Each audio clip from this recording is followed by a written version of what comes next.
بسم الله الرحمن الرحيم الحمد لله والصلاة والسلام على رسول الله أما بعد رب اشرح لي صدري ويسر لي أمري واحلل عقدة من لساني يفقه قولي Assalamu alaykum va rahmatullohi va barakatuh. Hurmatli ustozlar va qarindoshlar, bugungi axloq darsimizning temasi rahim shafqat, mehribonlik qilish to'g'risidagi 4-darsimiz. Mushu ummatningki eng rahim shafqatli bo'lgan kishilari payg'ambarimiz sollallohu alayhi vasallamning sahobalaridan iborat. Allah subhanahu va taolo ularni madhilab, ularni maqtab shundoq deydi: "Ashidda'u alal kuffari ruhama'u baynahum." Ya'ni payg'ambarimiz sollallohu alayhi vasallamning sahobalari dushmanlarga, ya'ni kofirlarga nihoyatda qattiq va o'zaro bir-biriga bak kuyimchan, mehribondir. Ularning orasidami hammadan bak mehribon, kuyimchan bo'lgani Abu Bakr Siddiq radhiyallohu anhudir. Allah subhanahu va taolo Abu Bakr Siddiq radhiyallohu anhu uchun kengri ilm, ma'rifat va mehr shafqatning o'tirisini jo'g'lagan. Ibn al-Qayyim rahimahulloh shundoq deydi: Abu Bakr radhiyallohu anhu buning ilmi har qachon ilmi ziyoda bo'lgan siri u kishininki rahim shafqatlari ziyoda bo'ladi. Haqiqatan ilm ahlilari va islohotchilar bular nihoyatda rahmat sohiblari bo'ladi. Bular kishilarni hidoyatga boshlash, yaxshilikni yetkazish uchun tirishchanlik qiladi. O'zlariga xiloflik qilgan, o'zlariga qarshi chiqqan, o'zlariga haddidan oshgan kishilarga zulm qilmaydi, ularga qarshi turmaydi, ularga mehribonlik qiladi. İslam şəriəti özünki rahim şəfqətliki mehribonligi bilan hammani o'z ichiga oldi va islom shariatining odilligi o'zining dushmanlariga do'stlarga bo'ladi. Har qanday jazo shu qilgan ishninki to'ridan bo'ladi. Kimki Allohning rahmatini umid qiladi ekan, Allohning rahmatiga erishishni tama qiladi ekan, bu kishi Allohning xalqiga rahim shafqat qilish kerak. Bu to'g'rida payg'ambarimiz sollallohu alayhi vasallam shunday deydi: "Innama yarhamuhumullohu min ibadihi ruhama." Muttafaqun alayh. Haqiqatan Alloh subhanahu va taolo o'zining bandalaridan nihoyatda rahimdil, mehribon kishilarga rahim shafqat qiladi. Kimki Allohning rahmatiga erishadi ekan, bu odam dunyo oxiratda baxt saodatga erishadi va dunyodami, oxiratdami yaxshi oqibatga erishadi. Shunga Qur'oni Karimda hal jazaul ihsani illa al ihsan, ya'ni yaxshilikning mukofoti faqat yaxshilik bo'ladi deb bayon qilingan. Qarindoshlar, insonning qalbi kibrdan va kishilarni tövin ko'rishdan saplashga vaqtida, ya'ni suzuk bo'lgan, sap bo'lgan vaqtida haqiqiy rahim shafqat bu odamda amaliylashgan bo'ladi. U bo'lsa-mu jafo mushaqqat va qattiq qo'lliqning orasidagi o'tirhallikdir.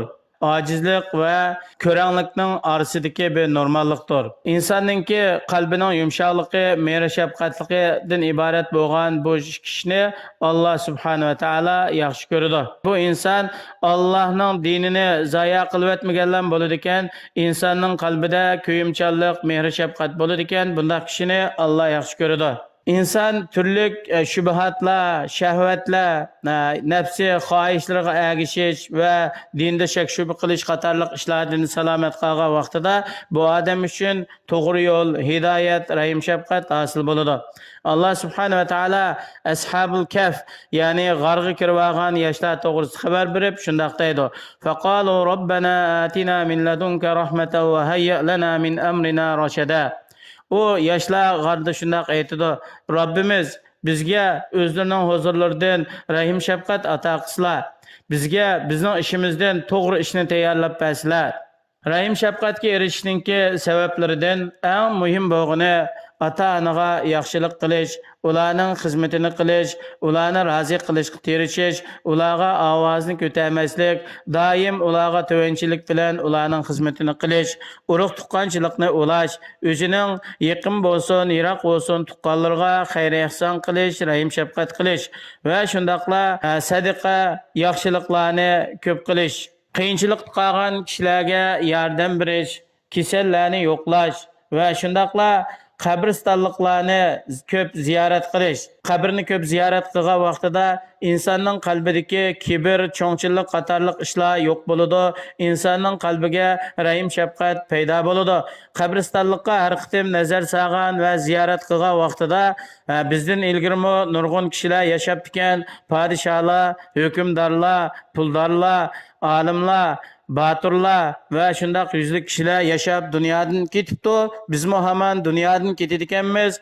Allohning oldiga borib hisob beradiganmiz. Hisobga tayyorlik qilili, g'afillik qilmayli deb insonninki qalbidagi dunyoga bo'lgan talpinish paslab oxiratga bo'lgan intilish, Allohning rahmatini umid qilish va bandalarga mehribon bo'lishdan iborat insonning qalbi yumshaydi, dili Alloh tarafga yuzlanadi. Shuningdek, Allohning kitobi bo'lgan va zikrining kattasi bo'lgan Qur'oni Karimni ko'p tilovat qilish bilan insonning qalbi yumshaydi. Chunki Qur'oni Karim olamlarning parvardigori bo'lgan Alloh subhanahu va taoloninki kalomidir. Bizlarning hayotlik dasturimizdir. Bizning dunyo oxiratlik baxt saodatimiz va bizning dunyoda ilib boradigan barliq ishlarimiz, to'g'ri yo'limiz Qur'oni Karimda bayon qilingandir. Shunga inson Qur'oni Karimni qancha ko'p o'qiydi ekan, Allohninki rahmati, shafqati va ajr savobiga ko'p erishidi. Chunki payg'ambarimiz sollallohu alayhi vasallam kimki Qur'oni Karimdan bir harf o'qiydi ekan, buning uchun 10 savob beriladi deb, alif lam mim bu bir harf emas, alif bir harf, lam bir harf, mim bir harf. Alif lam mim degan bu 3 harf, buni o'qigan odamga 30 savob beriladi deb sahih hadislarda shunday bayon qilgan. Shuning uchun biz dunyodagi qisqagina hayotimizni baxt saodatlik, Allohning rahmatiga erishadigan mehr shafqatli kishilardan bo'lishimiz uchun doim yuqorida bayon qilingandek ota-onalarimizga, urug' tuqqanlarimizga yaxshilikni ko'p qilishimiz, xayri ihson, sadaqalarni ko'p qilishimiz, qiyinchilik qolganlarga yordam berishimiz, kasallarni yo'qlash, qabristonliklarni ziyorat qilish va Qur'oni Karimni ko'p tilovat qilishimiz intayin zarur bo'ladi. Bo'libmi hozirqidek ulug' fazilatlik kunlarda Alloh yaxshi ko'radigan, rozi bo'ladigan ibodatlarni ko'p qilsak, bu kunlarda qilingan ibodatlar nihoyat fazilatlik, ajr savobi katta bo'ladi. Alloh subhanahu va taolo har birimizni o'zi rozi bo'ladigan, yaxshi ko'radigan amallarni ko'plab qilishga muyassar qilsin. Vassalomu alaykum va rahmatullohi va barakatuh.